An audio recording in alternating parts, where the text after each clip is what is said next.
ஒரு வாட்டி என்ன ஆச்சுன்னா, ஊர்க்காரங்க எல்லாரும் சேர்ந்து ஒரு பேய ஒரு வீட்டுக்குள்ள அடைச்சிட்டு அந்த வீட்டுக்கு நெருப்பு வச்சிடுறாங்க. ஆனா அந்த பேய் ரொம்பவே உஷாரா வீட்டுக்குள்ள தோண்டி வச்சிருந்த அந்த பள்ளத்துக்குள்ள போய் ஒளிஞ்சுக்குது. ஆனா ஊர்க்காரங்க அந்த பள்ளத்தை நிறைய பொருட்களை வச்சு அடைச்சிடுறாங்க. ஒரு நாள் என்ன ஆகுதுன்னா, இந்த ஸ்கிராப் எல்லாம் கொண்டு போய் விக்கிற ஒருத்தர் அந்த வீட்டு பக்கமா போய்கிட்டு இருப்பாரு. அப்ப அவர் கண்ணுல இந்த பொருள் எல்லாமே படுது. அட செம்ம! இங்க இவ்ளோ அதிகமான வேஸ்ட் பொருளெல்லாம் சும்மா போட்டு வச்சிருக்காங்களே. அது மட்டும் இல்லாம இதுக்கு சொந்தக்காரங்க யாருமே இந்த வீட்லயே இல்லைன்னு நான் நினைக்கிறேன். அதனால இந்த பொருட்களெல்லாம் எடுத்துட்டு போய் வித்துட்டாலும் அதை கேட்கறதுக்கு யாருமே இருக்க மாட்டாங்க. ம். அப்ப அவரு அங்க இருந்த எல்லா பொருளும் கொண்டு போய் அவரோட வண்டியில வைக்க ஆரம்பிக்கிறாரு. அப்ப அவரு அங்க இருந்த பள்ளத்துல வச்சிருந்த எல்லா பொருட்களை கூட அவரு கொண்டு போய் அவரோட வண்டியில வச்சிடுறாரு. அட என்ன இது வீட்டுக்குள்ள இவ்ளோ பெரிய குழி? இந்த குழி எப்படி வந்திருக்கும்? அது மட்டும் இல்லாம இதுக்குள்ள இருந்து ரொம்ப கேவலமான நாத்த வேற வந்துகிட்டு இருக்கு. ம்.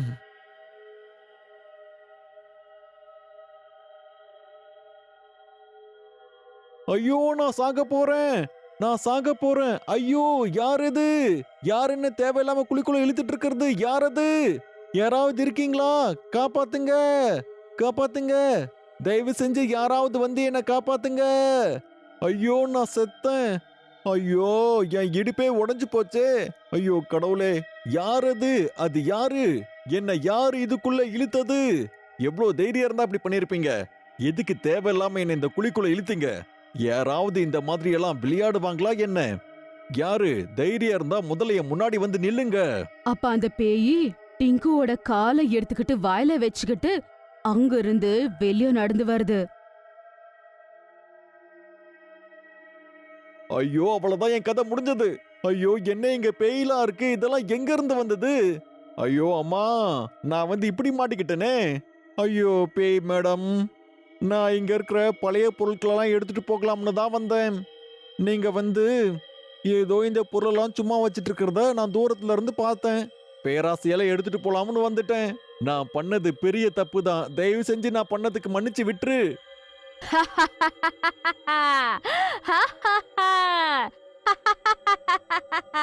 நான் எப்படி உன்னை போக விடுவேன்? மனுஷங்க எல்லாம் சேர்ந்து என்ன சாகடிச்சு பஸ்மம் பண்ண நினைச்சீங்க இல்லையா? ஆ?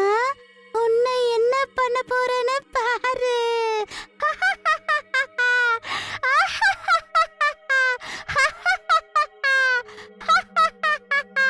அப்படின்னு சொல்லி அந்த பேயி அவனோட உடலுக்குள்ள போயிடுது.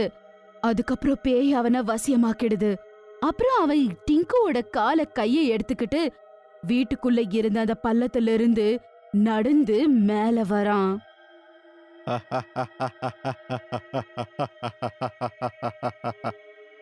மனுஷங்களே, இப்ப உங்களை யாராலையும் எங்கிட்ட இருந்து காப்பாத்தவே முடியாது.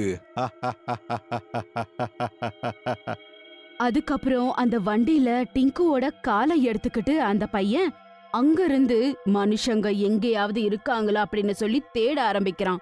அவன் ரொம்ப தூரம் போன பிறகு டிங்குவோட வீடு பக்கமா போறான். அங்கே இருந்த டிங்குவோட மனைவி அந்த ஆளோட வண்டிய பாக்குறாங்க. அவங்க கணவரோட காலை அந்த வண்டியில பார்த்து அது ரொம்பவே ஷாக் ஆயிடுறாங்க. என்னங்க, அங்க பாருங்க, அங்க அந்த வண்டியில உங்க உடைஞ்சு போன கால் இருக்கு.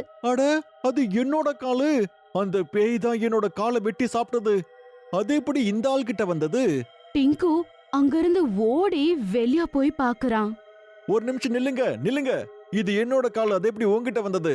சீக்கிரமா சொல்லு, இல்லவோ எலும்பெல்லாம் உடைச்சிருவேன். சொல்லு சொல்லு. அட டிங்கு அவர்களே, ஆஹா, எப்படி இருக்கீங்க? உங்களை தான் தேடிட்டு இருந்தேன் நானு.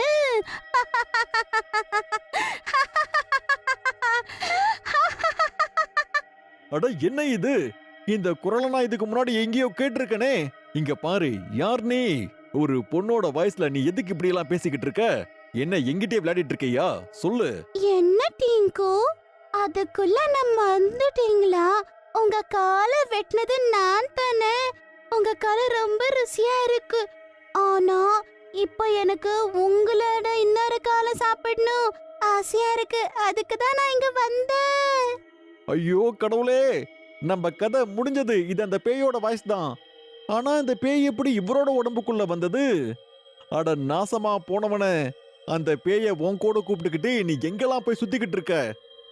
அட செல்லம், நீ சீக்கிரமா இங்க இருந்து ஓடு, இல்ல இவன் என்னோட இன்னொரு காலையும் வெட்டிடுவான். ஓடுமா, சீக்கிரமா இங்க இருந்து ஓடு. ஏய், எங்க ஓடிக்கிட்டு இருக்க? நில்லு, நான் யாரையும் விட போறதா இல்ல. இப்ப அவங்க 2 பேரு பின்னாடி போக ஆரம்பிக்கிறாரு. டிங்கு மற்றும் ரேஷ்மா அங்கிருந்து ஓடி போய் கோபாலோட வீட்டுக்குள்ள போய் ஒளிஞ்சுக்கிறாங்க.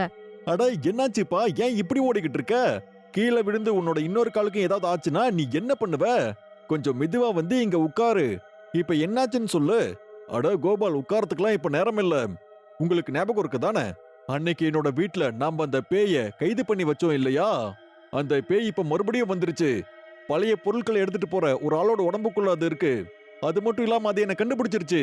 அது மட்டும் இல்லாம என்னோட இன்னொரு காலையும் வெட்டணும்னு அது என்ன பின்தொடர்ந்து வந்துகிட்டே இருக்கு. ஏற்கனவே எனக்கு ஒரே ஒரு கால் தான் இருக்கு. இப்ப என்னோட இன்னொரு காலும் போயிருச்சுன்னா அப்புறம் என்னால வேற என்ன பண்ண முடியும் சொல்லுங்க, நீங்களே சொல்லுங்க. பேய் கூட அந்த கோபாலோட வீட்டுக்கு போகுது. அதுக்கப்புறம் கோபாலோட வீட்டு கதவை ஜோரா அந்த பேய் தட்ட ஆரம்பிக்குது. அதுக்கப்புறமா ஐயோ அம்மா, நம்மளோட கதை முடிஞ்சது. இது நிஜமாவே கதை உடைச்சுக்கிட்டு நம்ம வீட்டுக்குள்ள வரும்னு நினைக்கிறேன். இப்ப நம்ம என்ன பண்றது? ஐயோ, இங்க பாருங்க, என் வீட்ல இருக்கிற எல்லா பொருளையும் வேணா ஃப்ரீயா எடுத்துக்கோங்க. ஆனா தயவு செஞ்சு எங்களை விட்டுருங்க. என்ன, நீ என்ன பழைய பேப்பர்லாம் எடுத்துட்டு போறவன்னு நினைச்சுக்கிட்டு இருக்கியா என்ன? நான் ஒரு கபாடி கிடையாது. நான் பாதாள லோகத்தின் ராணி. நான் ஒரு பேயு.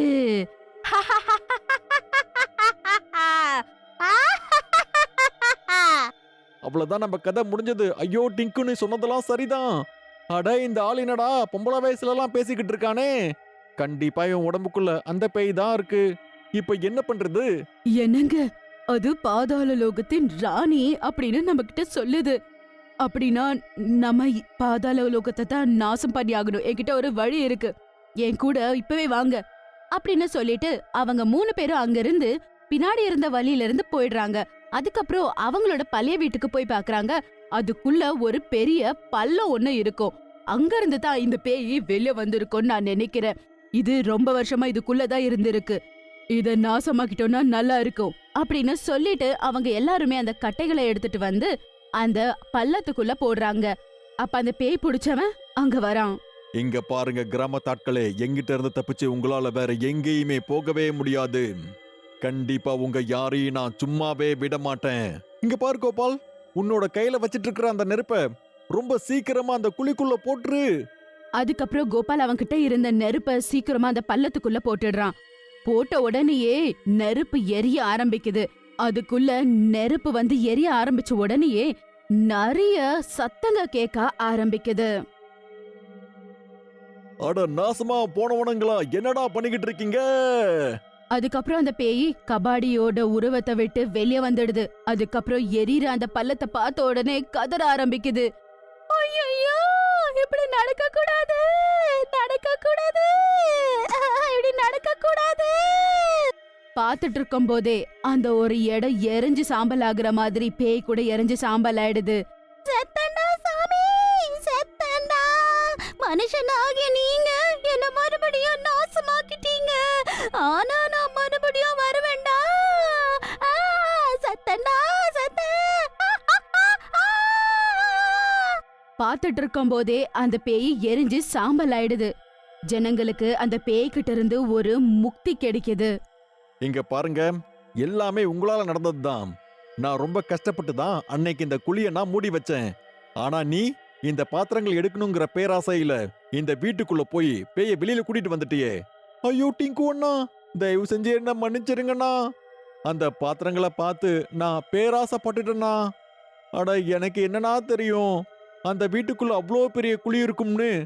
அந்த குழிக்குள்ள பேய் இருக்குன்னு எனக்கு எப்படி தெரியும்? அட சரி விடு, எல்லாமே எப்படியோ நல்லபடியா முடிஞ்சதில்ல, அது போதும். இப்ப நீ இந்த எல்லா பொருளையும் கொண்டு போகலாம். அதுக்காக நீ எந்த ஒரு பணம் கொடுக்கணும்னு அவசியமே கிடையாது. அப்புறம் அந்த கபாடி ரொம்ப சந்தோஷப்படுறாரு. அதுக்கப்புறம் எல்லா பொருட்களையும் அவரோட வண்டியில வச்சுக்கிட்டு அங்க இருந்து கிளம்பிடுறாரு.